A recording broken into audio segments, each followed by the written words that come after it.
Good evening from London, wrestling fans. I'm your host, Ben Allison, and you are listening to Wrestling Republic's daily broadcast, your one-stop shop for professional wrestling insight, news, and reviews on a daily basis. Last night was the season premiere of Friday Night SmackDown, and it was certainly a stacked show with a ton of surprises, including the WWE debut of Nick Aldis as the new SmackDown General Manager. We're going to get into all of that and more on the show today, but firstly, let me introduce the panel, and I'll start with the head of opinions here at Wrestling Republic, Anthony Ricciardi. How are you today, Anthony? I'm doing really good. It's been a fun week in wrestling. My Phillies have made it to the NLCS, which I will be going to Monday night as of a few minutes ago. So I am very excited. I know I'll be missing Raw, but I'll survive. Absolutely look forward to that, because I'm sure it'll be great, and hopefully Philly do get the win there. But also joining us today, we have the man from NXT Off the Air, the man who live tweets for us here at Wrestling Republic, Dryzzy. How are you today, Dryzzy? Good morning, afternoon, and evening. It is the guy you should believe in. I am here. Last night was Tribal Chief Friday. I love it when it's Tribal Chief Friday. And let's talk about this show. It was a stacked card, a great show. And one of the best things happened last night. Elton Prince emerged from his wheelchair. Oh, I know. It's a good day. It absolutely was, and we're going to get into that in a bit, because it is one of the best moments of this year. I'm almost tearing up just thinking about it, but I'm going to hold back the waterworks for now, and instead let's talk about the man we should all acknowledge, the Tribal Chief, the head of the table, Roman Reigns, because he returned last night. He hasn't been seen since the week after SummerSlam. Well, he returned, but not before John Cena came out. John Cena opened the show on SmackDown. He came out, but Roman Reigns closely followed him, and he was not too happy that Cena was introduced as the GOAT. Roman said, I've had this record-breaking championship reign, 1,000+ days, I'm the GOAT. And then John Cena goes, actually, I agree. I think you are the GOAT. That achievement makes you the GOAT. I don't deserve a championship shot against you, but I know somebody who does, and that name is, whose game is it? LA Knight, yeah! We don't have Clark today, so I don't have to worry about any echoes about yeah for the rest of the segment, thankfully. But but it carried on, and it was great. We had LA Knight, Roman Reigns stare off. Jimmy Uso tried to take out LA Knight. It didn't work. He had a blood force trauma into the mat. Roman Reigns was fuming. The bloodline just seemed to be falling apart, and he was there, and he had to clean up this mess.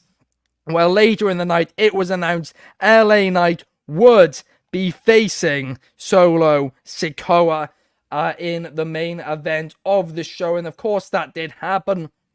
And Jimmy Uso tried to assist Solo to get the victory, but of course it backfired. John Cena came out, AA'd Jimmy Uso, which distracted Solo Sikoa. Solo gave Cena the Samoan spike, and then LA Knight hit the blood force trauma on Solo Sikoa. 1, 2, 3. LA Knight had beaten Sikoa. Roman Reigns from out of nowhere, spear.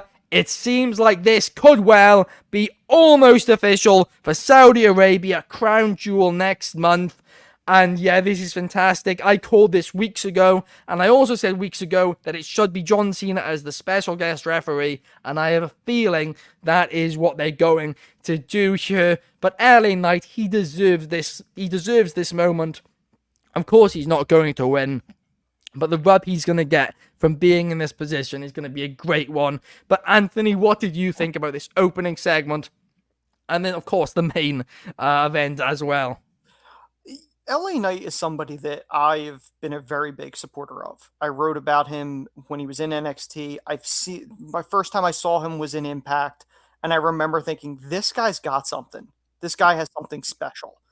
I am very happy that he's finally getting that recognition. Age is just a number. The EDP was 43 when he won his first world title in WCW. LA Knight's 3 years younger. LA Knight has the crowd. That's a hot hand right there. You can't create that. That's something that happened organically. So you need to capitalize on that. Like you said, Ben, we know LA Knight's not the guy to dethrone Roman. And I've said it before who I think it should be. But it's not LA Knight. But it doesn't mean that this program can't benefit him. The run with Roman, if he gets Roman in danger of potentially losing the title, that does a lot for him. I think a U.S. title run is probably the smarter play as long as Roman's the champion. And then you can eventually have LA Knight go back into that world title picture down the road against somebody where he actually has a legitimate chance. Roman delivered a phenomenal spear last night. He really is GOAT territory. Realistically, that's not just a tagline, as much as people don't want to admit it. The guy's not there all the time, but when he is there, it matters. And quite frankly, if he wasn't over, if he wasn't selling merch, he wouldn't still be the champion 3 years in. And the debate wouldn't be who's going to beat him.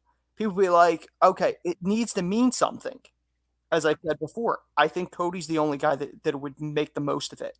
It needs to pay off. It can't just be anybody. It needs to be somebody that can carry that torch and make them, bring them to that next level. Solo's not there yet. LA Knight, I don't think he's the guy. I think Cody's the guy, as it was teased as well. The main event, it made sense. LA Knight winning because, again, you want to build him as a credible challenger. You're not going to have him lose to Solo and then go, he gets a title match anyway. He's got to go through Solo to get it. It makes sense. Yeah, no, absolutely.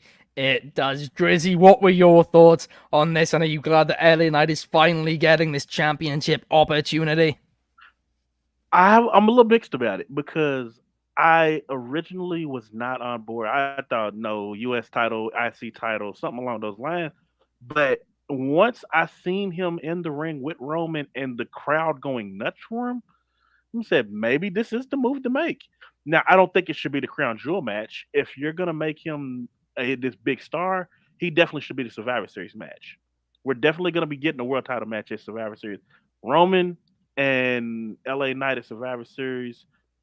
Why not have a little bit of a hiccup in the road and you get Roman and Cena at Saudi one more time? They love their nostalgia acts. Cena, I think he had his first Saudi match maybe a month ago. Let's go ahead and run him back for another one with Roman one good time.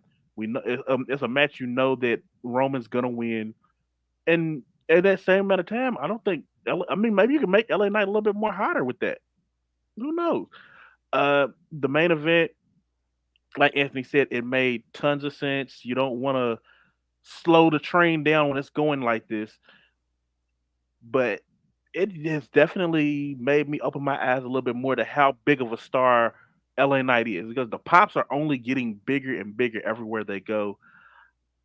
I seriously underestimated how popular he is, but I'm more so into seeing Roman and LA Knight at Survivor Series. That is very interesting. I personally cannot see a way in which, and we spoke about this on the show yesterday, I'm not sure, way in which Roman Reigns could compete at Survivor Series in any capacity other than a War Games. I think that is the direction, but I want to quickly bring up something which is, also very interesting. Before that main event, match, Roman Reigns had a bit of a stare off with an old foe, and that man was Cody Rhodes. And in Matt Coxon's review for the show today, his criticism of the build between, LA Knight and Roman Reigns last night was that this moment overshadowed it. Cody and Roman Reigns having that stare off. That was kind of almost the moment, the highlight of the night, if you guess. I mean, Anthony, what would you say about that? As everyone knows, I've written about Cody a bunch. Him and MJF are like 1 and 2 of who I've written more about in the past year. Cody's the guy. Realistically, I didn't have a problem with it because everyone knows LA Knight's not going to beat Roman. Let's be real. I'm sure there's somebody out there who goes, "Oh, LA Knight's the guy." He's not the guy. He's not the guy. A month ago, I would have agreed with you, but after last night, I don't know anymore. I'm kind of on the fence. I don't know. Cody's the guy, the face of the he could make the run. He's got the age, he's got the pedigree, there's the story behind it. And, as Ben, you and I saw firsthand, Mania, that crowd was so torn because you wanted to see Cody win and a lot of people were mad. I wanted to see Cody win live. I wanted to see him fulfill that story. Even for personal reasons, I wanted to see that story fulfilled. But if you're dragging that to Mania a year later after he went through Brock, and if you're really doing this right, you could do the Rocky 2 story, which is what Clark and I literally talked about that night.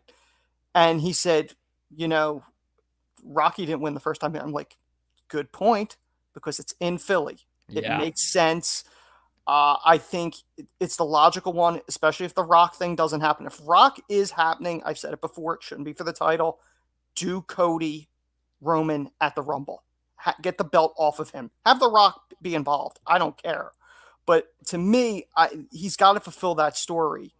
And that WWE title is the only one that will do it. It's not the one Seth holds. It's the lineage. The lineage that Dusty couldn't fulfill was the WWF title, which is the title that Roman is holding today. That story has to be fulfilled. They're teasing it. Michael Cole, almost played heel Cole on Monday night, teasing him of going, you really think you could do it? So Michael Cole was trying to get beat up. That was heel Michael Cole. That was definitely Michael. I was Michael. Oh my God. He hasn't been heel Cole in a long time. But they're teasing this now, and it's not so I couldn't imagine it would be Survivor Series. I agree with you. I think it's a War Games match, a Survivor Series. And I think they may both be in it. But I think this is coming to a head either at the Rumble or it's Mania 40. It's one or the other. That rematch is happening, in my opinion. Yeah, I personally think it's going to be after Mania 4. I think we're getting Rock Reigns at Mania. Reigns will win, and then after that, maybe SummerSlam or another point. I think that's when we're going to get Cody versus Reigns too. And yes, I do agree. I think Cody should be that guy. We have overlooked one thing. What? It may not seem like a big deal right now, but I feel like it's getting ready to be a big one. The delusional Jimmy Uso. Ooh. I have a theory.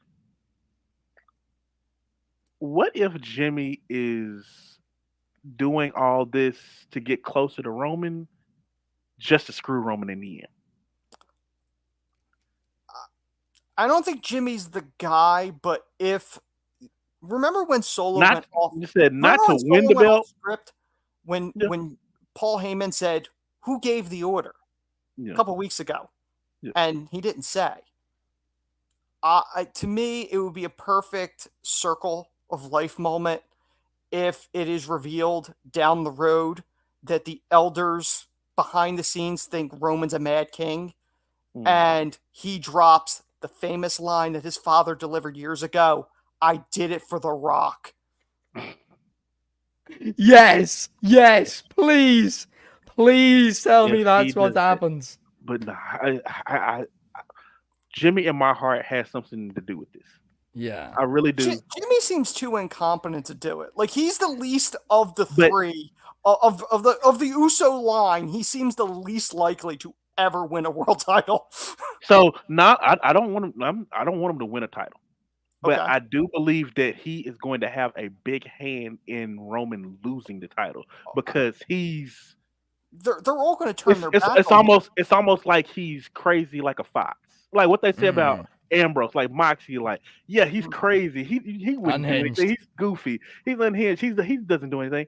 But in actuality, he knows exactly what he's doing. The tribe's going to turn against him. He's going Yeah. to be a chief without a tribe. And at a certain point, they are going to turn on him. And it makes sense. Like, it really, if that's how the story ends and Roman disappears for months or whatever, it would make the most sense if the tribe literally turns on him.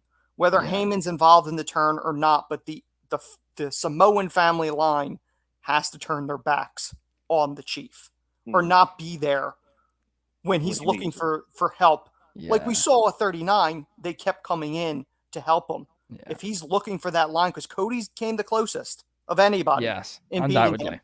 So if you take the bloodline out of this, Roman loses. Yeah. And it No, makes sense. undoubtedly. And I mean, Paul Heyman's, all his grey hair disappeared last night as soon as I love that little DL. And another DL I loved was during that stare down, the new SmackDown general manager, which we'll get into later on, Nick Aldis, just glanced at Cody. And of course, their history, the first all-in NWA World Championship. Oh, those little throwbacks. I love them. I love the little and little Paul things. And I know we got to move on, but the one thing when Roman and Jimmy are talking in the room, and Roman goes, "Who's the quarterback?" And you literally see Paul in the background going, "Him." like it's these little things that Paul does that are just gold. Yes. You got to catch them, but like they're tremendous. Absolutely. He Absolutely. really is the MVP, almost like the unappreciated MVP. He's, Absolutely. I'll relate it in football to, a Declan Rice, right? This will make sense to nobody unless you're English, probably. But he's a midfielder. He doesn't, score really any goals. He doesn't do anything like that. But he just wins the ball back and puts it back up the pitch, right? You very rarely notice what he does, but it's maybe the most important role in the team. And that is what Paul Heyman has been in this story. He's been the glue which has kept everything together and it's been fantastic. He has been the MVP of it for me. But now, from time to time, there is, a story that just pulls on our heartstrings that, can bring a tear to a grown man's eye.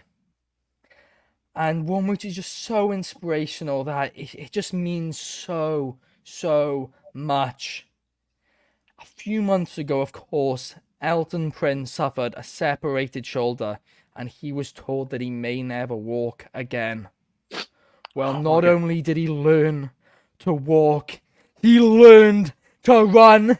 And he learned to wrestle again because last night he returned and Pretty Deadly are back. Yes, boys! And they faced my boys, the Brawling Brutes, and they defeated them.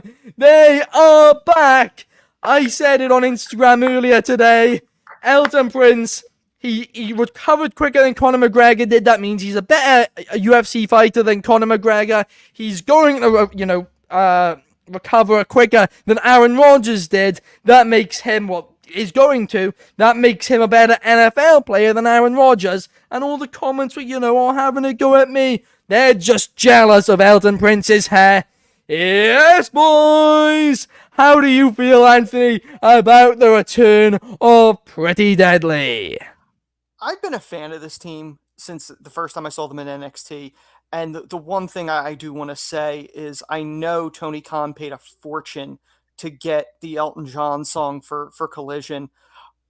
Considering that they're now in this war, I could totally see TKO putting out the money and having Elton John walk Pretty Deadly to the ring at like Mania or something just to spite them. But Pretty Deadly is such an awesome team.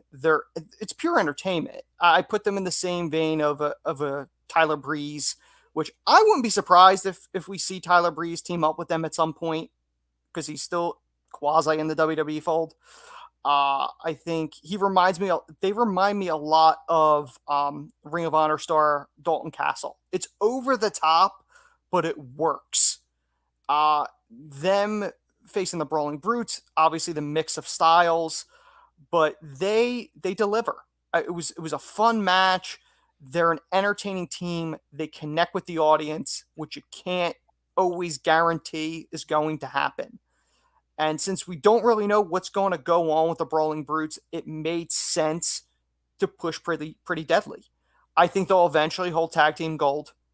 They're a solid team. They're not a thrown together team like Jey Uso and Cody is.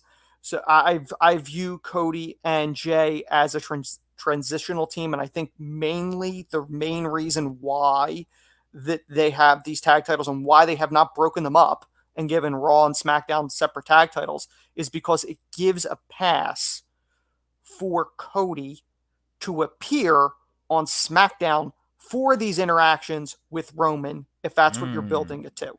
If you're building it to Mania, it makes sense. Even though they pretty much ignore the brand split and just people go wherever they want, at least storyline wise and logistically, it does make sense that they would have interactions because technically they can appear on both shows.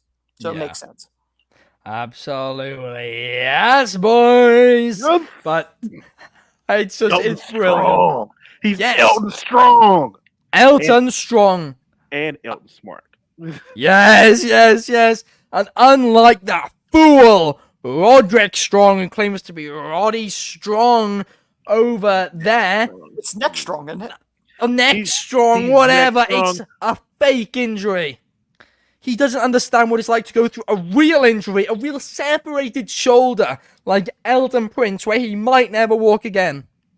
You know, Elton's more of a friend than Adam Cole is. but Roddy, this is the most character Roddy has shown in years, though. I'll give him that much. Oh, it is. Oh, It is. absolutely. It's great. It's Yeah. great. But he's no Elton Prince. Nah. But now let's move on and let's talk the women's division because Clark's favorite wrestler, Bailey, was in action. However, Clark's also, least favorite faction, Damage Control at ringside with her. Bailey faced Zelina Vega. I was actually expecting Zelina Vega to win this and for this to lead to Vega versus Io Sky once again, but no. Bailey got the win. She got the victory, but Charlotte Flair came down after the match, and it looks like, and later was confirmed, next week, Charlotte Flair versus Io Sky, the WWE Women's Championship. That's a money match, and it's going to be on SmackDown next week. Drizzy, give me your thoughts. I feel like this match, yes, it had a place. It was built organically. And I appreciate when things like that happen. It happened due to a backstage brawl where Ray was, not her, Carlito was hurt, which we'll talk about a little later. And the LWO is there to help and console and help with everything. And Bailey, in her typical Bailey way, bullies her way in and has some choice words for them. And Selena, the big mama bear that she is, she wasn't going to stand for that. So I appreciate small stories that are built like this that fast. Like I agree with you guys. I thought Selena would have got this so we could build toward Io and Selena again, but no, we went the other way around. I think it was also just to play up the fact that Bailey is a big reason why Io was able to retain her title the other day, and maybe Io needs to listen to Bailey a little bit more. I don't know if this means this is planting the seeds that Bailey may be the reason that Io loses the title, but it's little seeds are being planted. I don't know where we're going with them. And another thing, does Charlotte have it in her contract that she has to be on the show no matter what?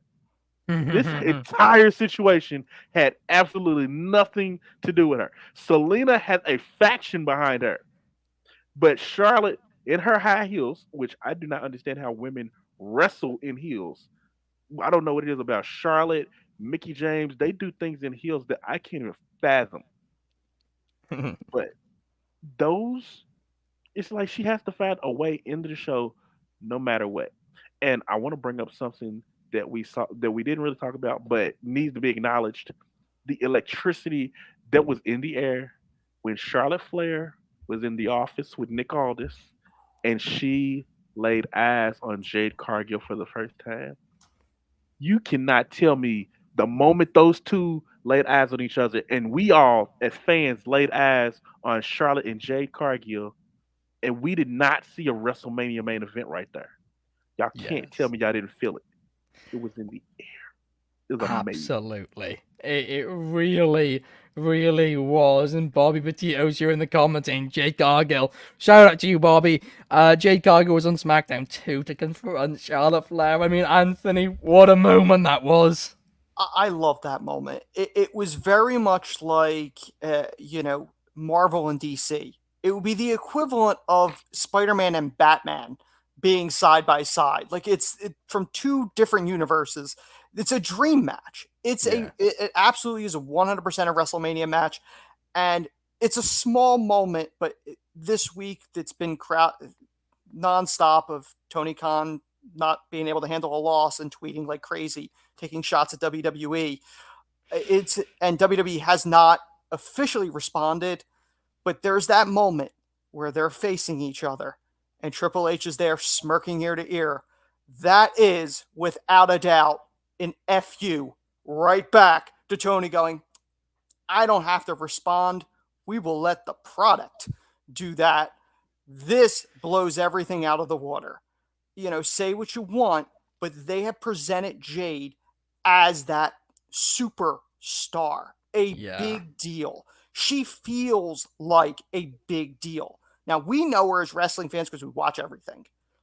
But for that portion of that audience that only watches WWE, if they don't know who she is, even they pick up, wait a minute, she apparently is a big deal. Honestly, this might help AEW a little bit. Well, because if you never heard who Jade Cargill is, like, where's she from? Let me. That's what Tony should lead into. If instead of picking a fight with the biggest dog in the yard, maybe tweet something of going, just saw this awesome confrontation on SmackDown, AEW, Elite Athletes, Jade started her run here, see Dynamite, Wednesday night or whatever for more awesome talent or something to that effect. Yeah. You could have built something off of that. No, you need to take shots at Undertaker and Cena and the company as a whole. It was so ridiculous this week. AEW put up a decent fight. Getting 600,000 viewers is no joke against a stacked NXT, baseball playoffs, but no one cares about that because the only focus has been somebody that can't handle a loss. Ooh, some beef there, but no, I mean, I do have to agree with you. I mean, I think everybody agrees with you based on what, people's response to some of those TK tweets were. But anyway, let's now move on to something a bit more positive. Let's move on to the tag team champions, Cody Rhodes, Jey Uso. Main event, Jey Uso. He left SmackDown to get away from the Bloodline. Well, he's back on SmackDown and he's close with the Bloodline again, but obviously feuding with them now, whatever. And they faced Grayson Waller and Austin Theory, otherwise known as A-Town Down Under. And Rhodes and Jey Uso got the victory. And they hit, the 1D Cody Cutter move. It looks awesome. They need to have a proper name for it, I think, but that's fantastic. But yeah, Cody Rhodes, Jey Uso, still the tag team champions. But Jimmy Uso and Solo Sikoa certainly seems the direction for Crown Jewel. Anthony, would you agree with that? Yeah, I enjoyed the match. I thought it was Waller is somebody that I have nothing but interest in the fact that I think he's a tremendous talent, more so than Theory these days. And I thought it was very telling that Theory took the loss because I don't know if the company views Theory like they used to view Theory. I don't think Hunter views him the way Vince viewed him. And now that we know that Hunter is 100% in creative control, it does not surprise me that he took the loss. They're protecting Waller. Like, even in the loss, Waller's in there with a main event star like Cody, like main event Jey Uso. It made sense that Theory took the loss. This is all building to future matches, especially with the Bloodline. But I thought this was, you knew Waller and Theory weren't going to win. Like, realistically, you knew they weren't. But it was an interesting enough match, I thought.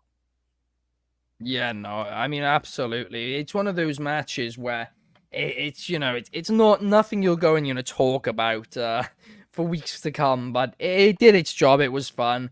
But talking about fun, of course, Carlito returned at Fastlane, and he was out of a backstage interview last night when Bobby Lashley came out to him, and then the Street Profits took Carlito out from behind.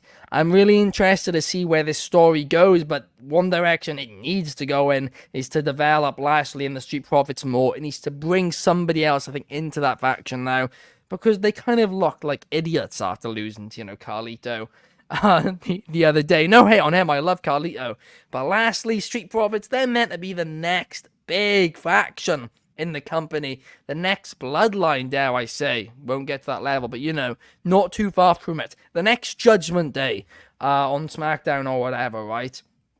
But them losing, it just killed their momentum, which really, really sucks. As Bobby Lashley, the Street Profits, it's something that we were all so excited for. But yeah, it looks like Bobby Lashley versus Carlito is the direction in the very near future. But Drizzy, what did you think about this one? I don't think the loss Sunday killed their momentum. I think they're taking a longer way about telling the story because they've gone from Bobby grooming the Street Profits, dressing them up in suits, making the small adjustments that need to be made before they become the killer monsters that Bobby needs them to be. They went from dressing in track suits to dressing in regular suits. They went from shooting cups and having fun all the time to they're dogs now. They're not monsters yet, just dogs. They still have a little bit to go. Now, this attack on Carlito definitely gives them like a little bit of blood, like a shark when they taste blood in the water. So now, hopefully, this is gonna make them want to be more monsters, more that tag team that everybody's afraid of. The seeds are there. They're slowly building this faction. Now, I had to watch this segment two times because seeing Bobby and Carlito in this whole capacity means a lot to me. I'm in Louisville, Kentucky. Bobby, Carlito, they were a part of that last class of OVW, the last really good one that had like Dolph Ziggler, Johnny, the Spirit Squad's Johnny, Mikey, Rene Dupree, all those guys, and just watching the evolution of where Bobby was when he was Blaster Lashley, and where Carlito was Carlito Caribbean Cool. They were like, and Chris Masters, they were all like the faces of that class. And now looking at them now, years later, and just seeing how much they've changed, it just means a lot to see that growth. It wouldn't surprise me if Carlito's in the main event in the future because he has that look. He's always had the promo skills for it. He, it warms my soul a little bit. It warmed Yeah. my soul. Oh, I mean, Bobby Petito agrees with you too. He's saying, it was great to see Carlito on SmackDown, and no, I mean that is, that is awesome. And I'm excited for this too. I just really hope that it doesn't hurt, the street business or whatever you want to call them long term. I hope they have a plan there. That's what concerns me the most.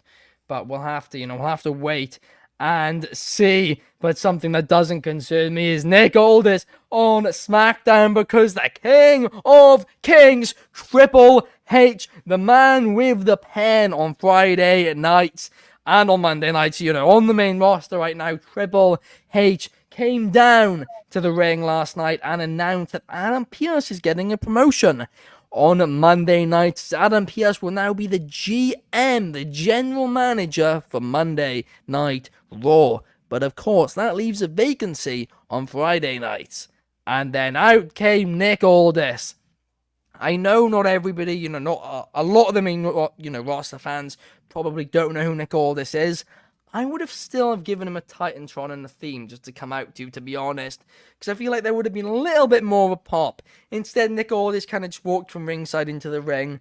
I don't know how I felt about that personally, but Nick Aldis in this GM role, I think, is brilliant, and he started things out with a bang. Dominic Mysterio started complaining to him. He said, "No, Dom, I am a huge fan of your dad."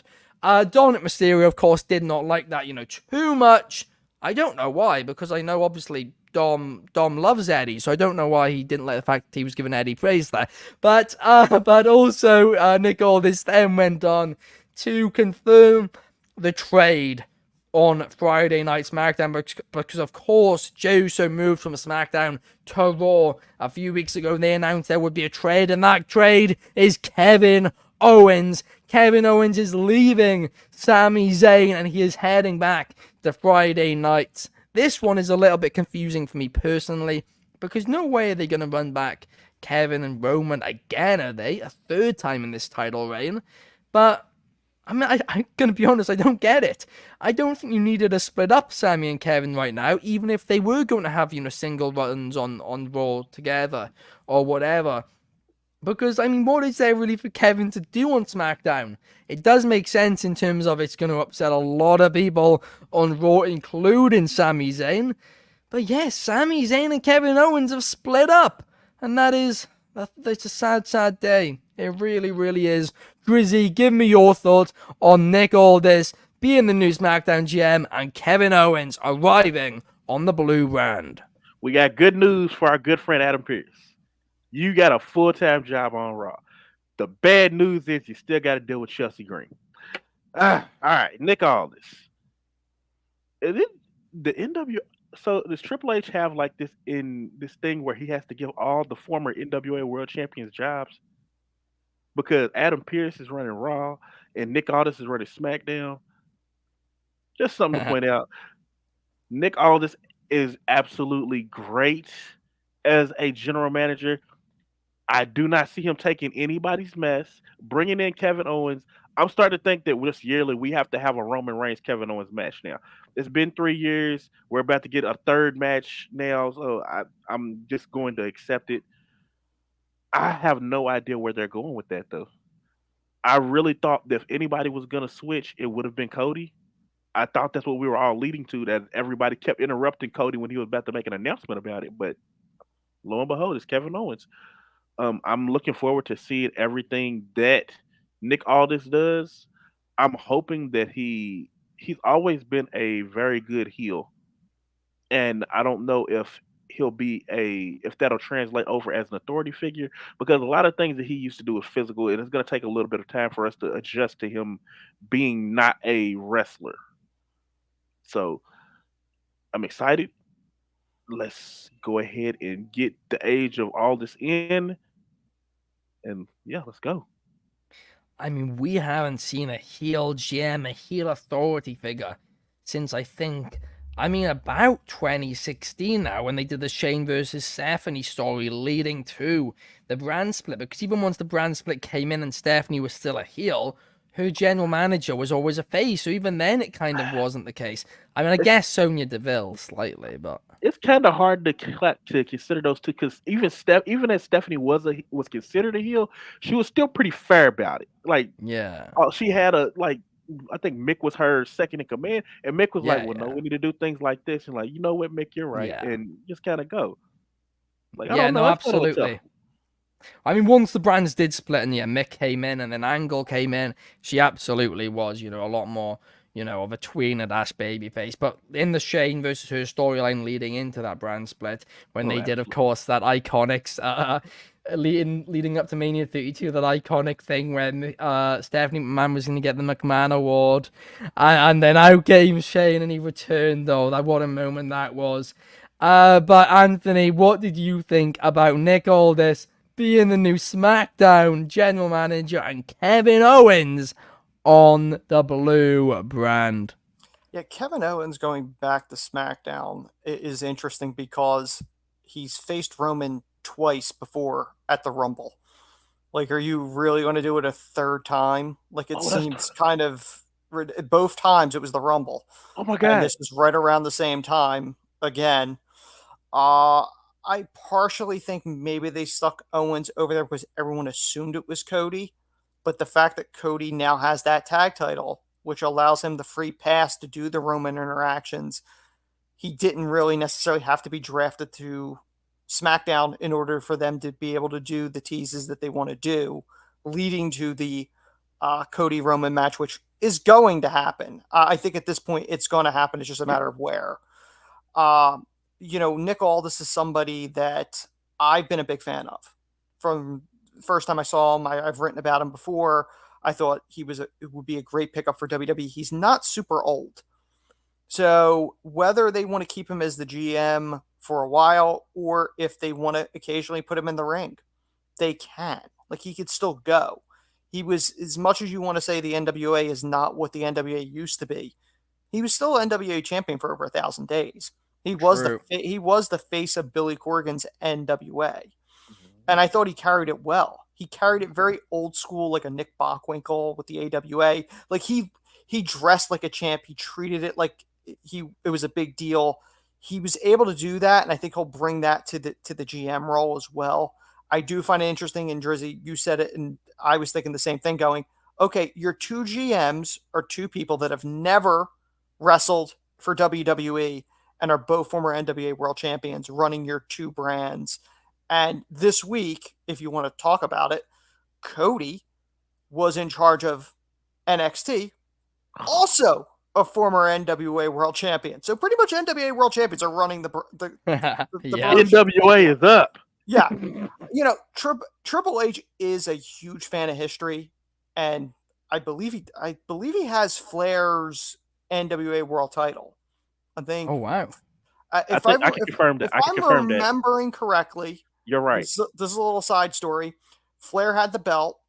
He used it for a loan with, I believe, RF Video, maybe somebody. He used it as collateral for a loan, and defaulted on the loan. The company pressed to get the belt, to sell it, to get their money back, and found that there was already a lien on the belt. If I'm remembering the story correctly, you are absolutely and correct. Triple H found out about it, and he bought the belt, paid off the loan. He has the belt. I believe it's in his office, if I'm not mistaken, of the titles he has.